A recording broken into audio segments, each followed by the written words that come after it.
The vast expanse of Nevada's Badlands stretches endlessly to the horizon. Hidden within these mountain strongholds are some of America's deepest and darkest secrets.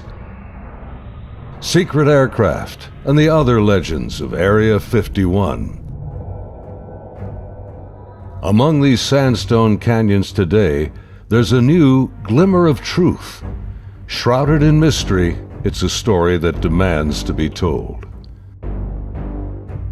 These are the witnesses of one of America's most unusual UFO encounters in history. Navy veterans and a band of brothers that want you to know that what they witnessed is real. This is their story. Petty Officer Jason Turner served aboard the USS Princeton in 2004. His personal conviction for democracy and patriotism guides him in his search for the truth. This is an actual event that happened, and I witnessed it. Aviation tech Patrick Hughes, a USS Nimitz veteran, he speaks for his shipmates who choose to remain silent. I'm one of those who has to see to believe, and obviously I've seen the evidence of this, so it exists. Top Gun Air Intercept Controller Kevin Day and Fire Controlman Gary Voorhees, both from the Princeton, served together in the ship's Combat Information Center. They saw them first, whatever it is they are. They wanted to show themselves, whatever they were. I don't think they wanted anything really to do with us. They were literally breaking the laws of physics in my eyes. These sailors are here for truth and vindication, and their story goes back over a decade to a time and place that marked a departure for all of them, both in their Navy careers, but also in their knowledge of the limits of man's technological understanding of our world.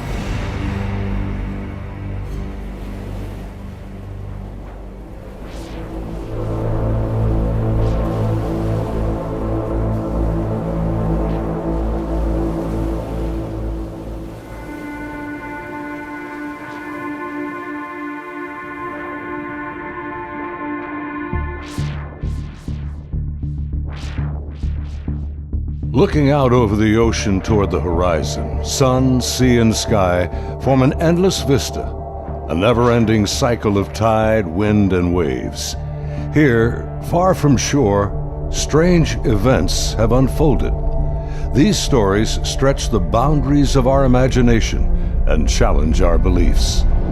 This is a true story of such events from the accounts of the sailors and naval aviators who experienced them. Professional military service members who want the world to know that what they encountered is real. Even more troubling, our military has no explanation. The answers seem to elude everyone, like reflections on the waves, yet they are out there.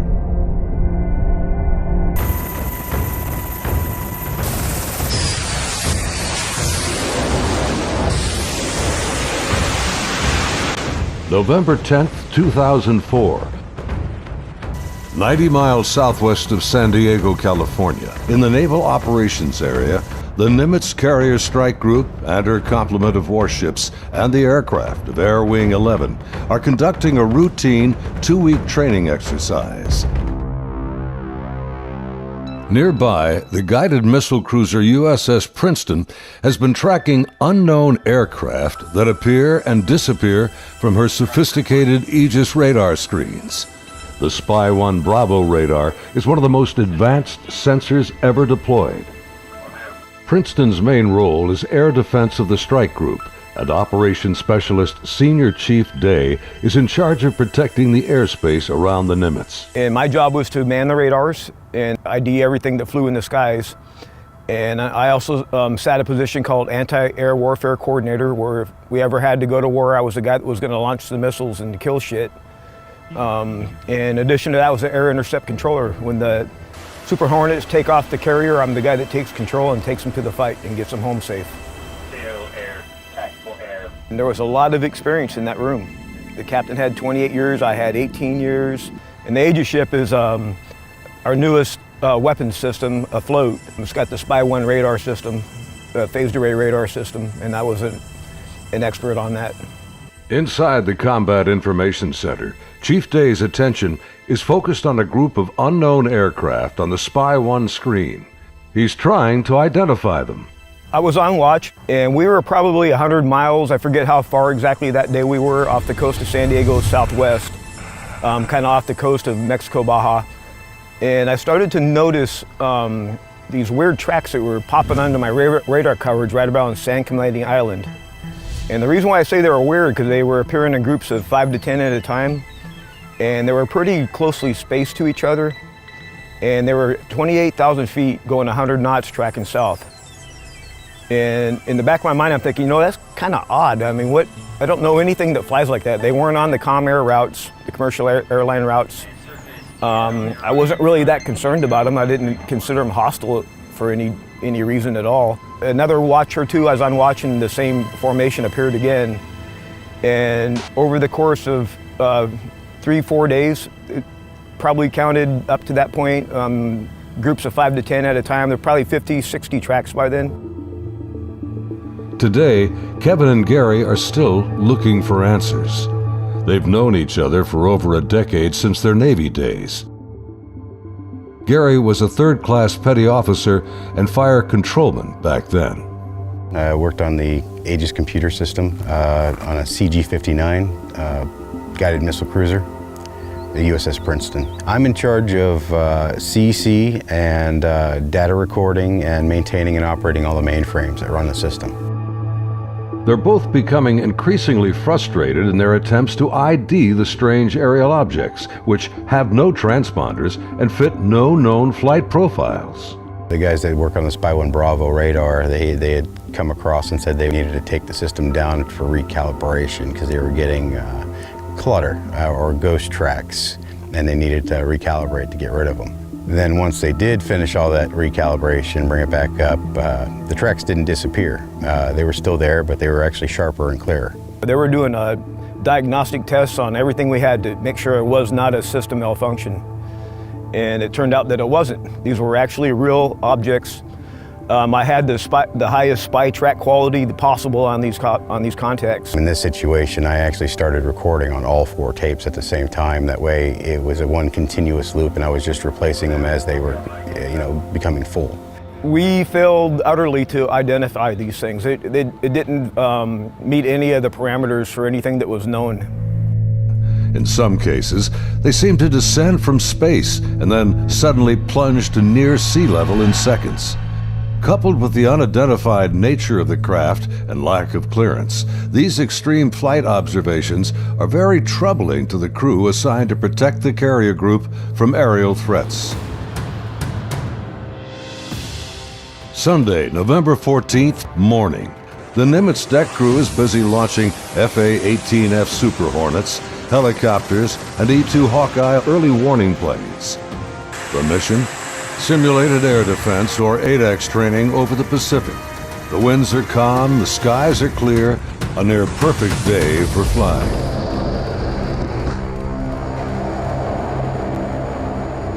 As they launch, the Black Aces Squadron has no knowledge of events happening nearby. In the back of my mind, that's when I determined I was going to become concerned about these objects, is we were getting ready to launch a whole bunch of aircraft in that same piece of sky.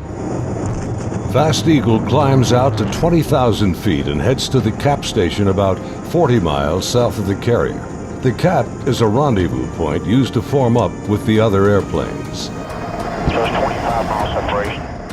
The commander of Fast Eagle has over a decade in the air wing. His wingman for the day is a new pilot, a young officer on her first carrier deployment. She's paired with a senior pilot, her backseat weapons system officer for the mission. He will manage navigation and the advanced radar and targeting pods on the aircraft.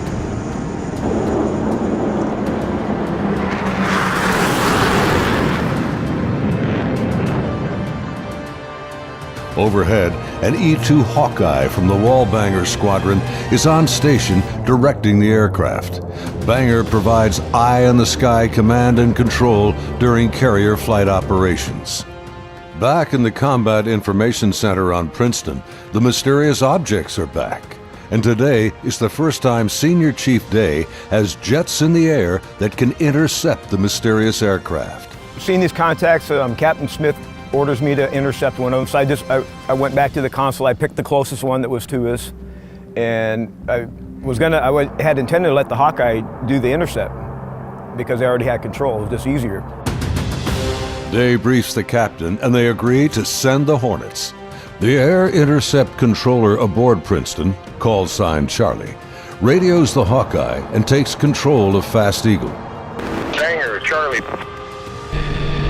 Charlie, this is Banger, good. Banger, Charlie. Do you hold unknown air contact, bra, 27048, 28,000 feet, bogey. Charlie, Banger, negative. Radar picture is clean. The E-2 radar operators have been frustrated in their attempts to get a radar return on the unknown aerial target that Princeton is tracking.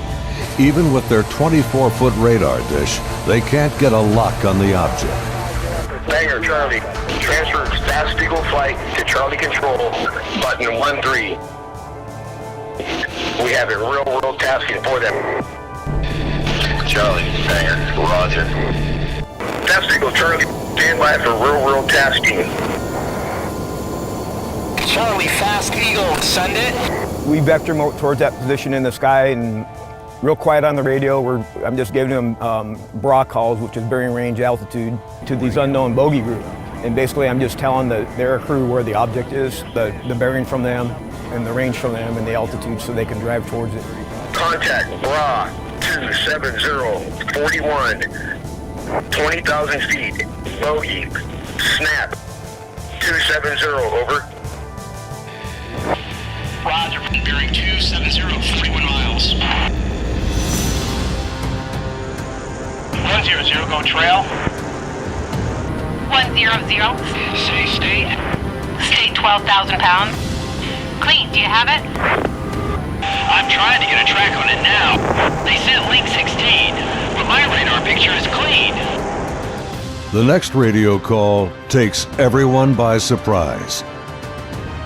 Fast Eagle 110, say loadout. 110, what's your weapons loadout? Yeah, the tactical action officer, the TAO, jumps on the radio. Her name was Lieutenant Elders, and she just point blank asked the Fast Eagle flight if they were carrying any type of weapons. And there was a stunned pause on the radio. Wings clean, Princeton. We just have CADAM training missiles, and they're not coming off the rail. We're in an exercise environment, and the last thing we wanted to do is start shooting stuff. Now the controllers have the pilot's undivided attention. Normally, the squadron doesn't carry live ordnance when training. What do you guys think that was about? What, about the loadout? I have no idea. Maybe it's drug runners or something. Yeah, it could be. Or a lost Cessna out of SoCal. I don't like this. Fast Eagle, Charlie, contact bra 16034, 8,000 feet, bogey.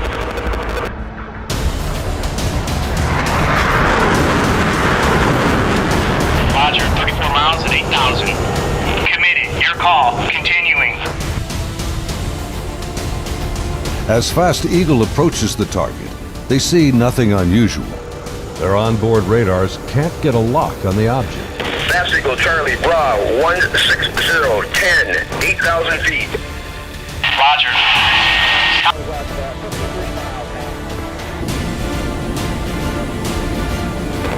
Fast Eagle, Charlie, merge plot. Basically what the merge plot means on the radar, you got two objects in the same vertical piece of sky, so when I'm looking at the 2D display, it looks like a one radar blob now. Confirm the object appears stationary. I had it at 17.7. Showing, again, basically no airspeed on it. Hey, you guys seeing us? What is that?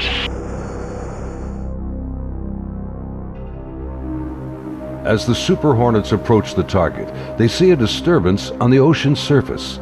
It's about the size of a 737, and it looks like something could be just below the surface. 100, anchor here, Angels 24. Roger. observing something in the water here, possibly aircraft in the water at the merge plot, just north of our position, about 2 miles. Charlie, roger. I'm descending to Angels 14 to take a look. Do you think that's our unknown? Man, not sure. Radar's clean. As soon as he got to the merge plot position, the object that he was intercepting dropped from 28,000 feet down to 50 feet above the water in 0.78 seconds, as I found out later the next day.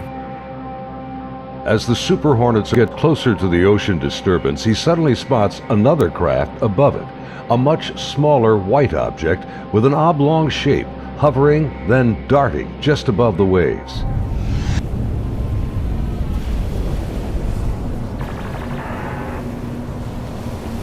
The object is moving around erratically, seemingly focused on the white water. The shape is similar to a tic-tac. It's smooth like porcelain. It's not an airplane.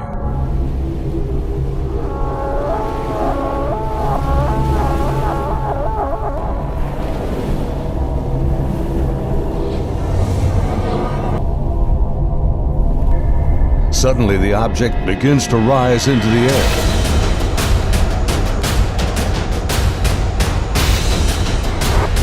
It's coming up. 2 miles. The strange craft begins mirroring the turn rate of Fast Eagle. Tony 1 Gate, 287, 2 miles, Angels 5. The object is now at his 3 o'clock position as he continues to turn with it. He's turning hard, 3,000 meters. We had the external communications in the speaker in combat so everyone could listen to it. And the next thing I hear in the radio going, oh my God, I'm engaged, I'm engaged. 1,000 meters, he's southwest, Angels 8.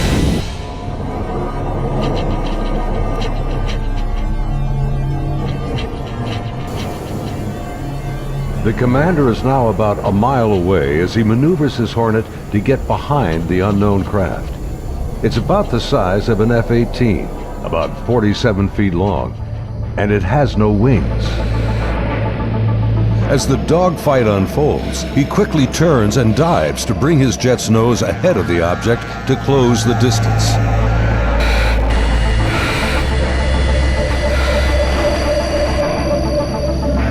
Holy f***.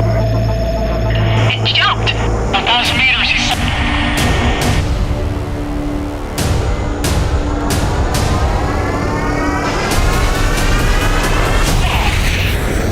I lost it. Suddenly, the tic-tac rockets past. It's gone beyond the horizon in the blink of an eye. I saw it go 137. No tally. That didn't just happen. Say again. Fast Eagle Charlie, sir, you're not going to believe this, but the bogey group is now back at your cap station.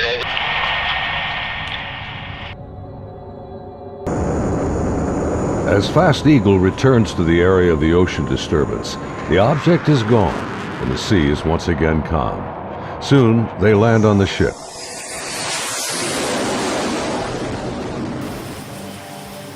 Back on board Banger, the flight crew has been listening to the radio transmissions from Fast Eagle. The crew has been tracking the intercepts on their advanced display systems called the CEC. One of the radar operators, who wishes to remain anonymous, describes hearing the fear in the pilots' voices, and he knows this is no drill. I had a good friend who flew on the Hawkeyes. We've been calling him Roger to protect his identity because he didn't want to come forward at this time, but he wanted to contribute to the story to verify that it actually happened. So there were 5 people in the airplane. Roger would have been sitting in the radar officer seat, which is towards the back middle of the plane. To the side of each one of them or behind them, depending how the chair's rotating, is a window. Suddenly, his attention is drawn to something outside the Hawkeye. He and the entire crew watch in disbelief as a tic-tac object suddenly forms up on their E2 and then just as quickly shoots away from sight. The crew is left in disbelief.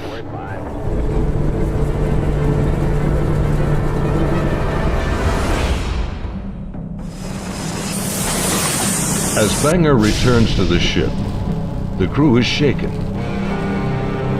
The highly unusual events are troubling, but what happens next has haunted them to this day. U.S. Navy officers quickly arrive and escort the aircrew to a secure space on the ship. As the crewmen begin to take off their flight gear, an officer begins the debriefing by telling them this event did not happen, and they are given non-disclosure agreements to sign. They're warned to never discuss this event again. Again, we're preparing for the air defense exercise. So now we got all the squadrons launching off the carrier because they're all up going to do their functional check flights. Senior Chief Day watched in disbelief as the Tic Tac UFOs reacted to the incoming fighter jets. All the objects in the sky, they all dropped out of the sky. From 28,000 feet down to 50 feet.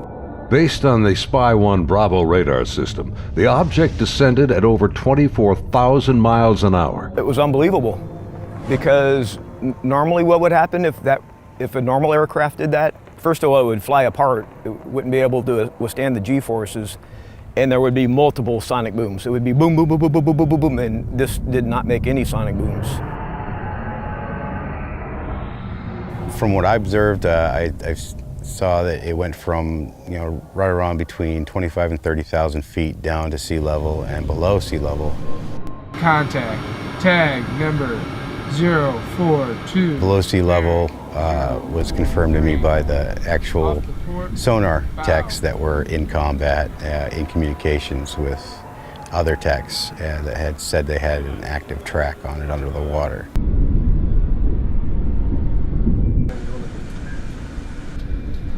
They're talking with their sonar guys on the sub that was with us, and I was told directly that it did go underwater. It went from being in the air to underwater. From what they were saying, it was going averaging about 500 knots under the water. So it did slow down when it hit the water, but it didn't affect it inertially.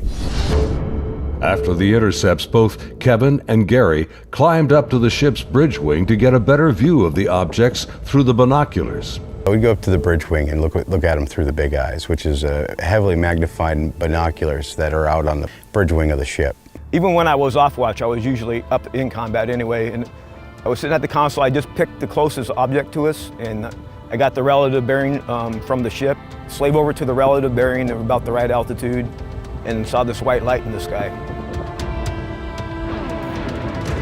The movements were smooth to erratic. They just moved from one point to another. It was always a very sharp and clean movement. It always felt like a constant speed, not like speeding up. Just it needed to go to that point, and it decided to do it at this speed. And then it would just go from nothing to the speed they were going to go, and then stop at the next point.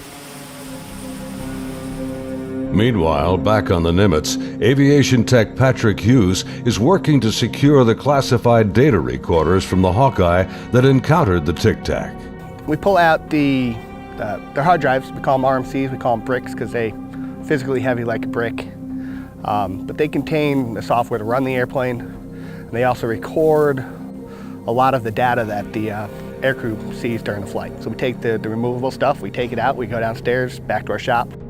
Patrick's job involves tracking the chain of custody of the hard drives. Then we open up the safe, put them in the safe. We've got tracking sheets so we know what RMCs are on what airplane. We know who signed them out, who put them in the airplane, who took them out of the airplane. As he gets ready to wrap up the mission, there's a knock on the door. Our commanding officer's there, two other guys in flight suits who I'm assuming were Air Force officers, because I'm pretty sure that's the insignia they had on. But they were not on the ship earlier. I did not see them come on the ship, so I'm not sure how they got there. But the skipper basically said, I need the bricks off the flight. We opened the safe, we put them in the bags. He took them, he took his two anonymous officers and left. The officers, with the classified hard drives in hand, soon board an HS-60 Seahawk helicopter and leave Nimitz.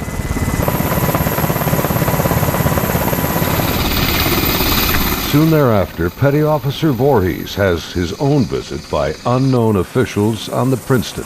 Once they landed and everybody got off, then about maybe 20 minutes later, I got called in to have all my data recording tapes turned over. And then also told that I needed to reload CEC because it had been wiped. So it was, so I turned over all the tapes, and then they also said if there's any even blank tapes to erase anything else that's in the shop. Well, they were plainclothes people that came aboard on the helicopter. It was my chain of command that took control of the tapes from me. The helo left with them after that, so because we went right back to flight ops. The link between the Tic Tacs and these men is unknown. How they became aware of the UFO encounters and how they arrived so quickly on board after the event is also a mystery. The video you are now watching is the actual gun camera FLIR footage of the Tic Tac taken by a later flight. This is the first video ever released by the U.S. government showing military planes engaging UFOs. The advanced targeting pod, known as ATFLIR, works in both TV mode and infrared mode. The film reveals no control surfaces, no exhaust plume, a uniform heat signature, and no visible means of propulsion. Gary and his shipmates saw the FLIR film on their consoles and on the secret LAN aboard the Princeton. It was a much clearer video. You could see the shape of the ship. You could see it, moving. I tried to go and get a disc to come make a copy of it, and by the time I got back, it was already off of our hard drive, off the secret LAN.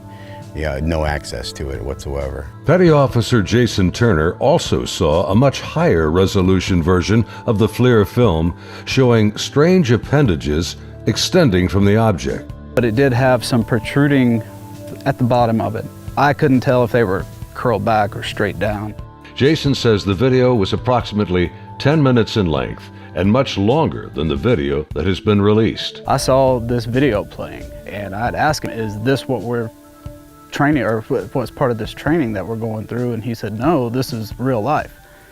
And when I saw it, it was a very clear image, a very clear video, and this thing was going berserk, like making turns, like, it's incredible. The amount of G-forces that it would put on a human that this thing was doing. The jets were like trying to trail this thing, and it would just run off and leave them. It would just poof, gone, and then it would come back, and then you would see it, and then it made a maneuver, like they were chasing it straight on. It was going with them. This thing stopped, turned, and just phew, gone. That's the only way to describe what it looked like. Dude, this is a fucking drone, bro. There's a whole fleet of them. Look on the ASA.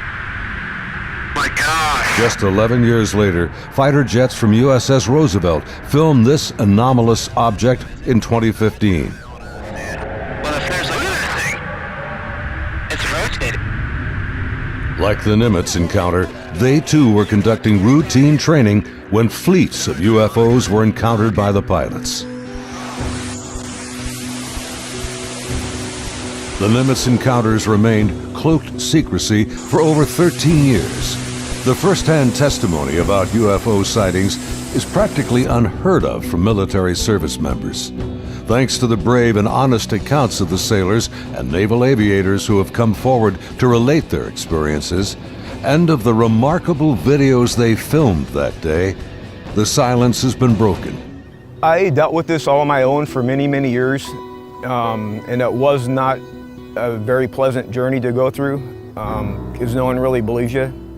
But now things have changed, and anyone out there that's struggling with this and wants to reach out, there is now a group that you can reach out to and get help and support and vindication. It's honestly been a little relieving to be able to actually talk about it and how important that event really was, and not just keep blowing it off. There's people out here that really need to know and want to know, and you have the support of me and Kevin and my other shipmates that have come forward and decided to talk about it. My role is to describe the story and convince people that yes, this event really happened and these objects were really real, but what they are, I have no idea. It is something. I want to know what it is. That's the whole reason I chose to come forward to contribute to the story, because there is a story here, there is more information here. And the more of us that talk about it, the better chance of the full story coming together. And it's vindication for us that other people are looking into it, and you know, we finally tell our story and people listen. If you need to get a hold of us or would like to talk to any of us, Kevin, me, or any of the other guys that have come forward, there'll be an email address at the end of this video that you can contact them and they can get a hold of us. If you or someone you know has witnessed unknown objects from military ships or planes, please contact us at the address on your screen. You can remain anonymous. As we strive to understand these encounters and come to terms with what they mean, there's something far beyond the horizon and the limits of our comprehension waiting for all of us.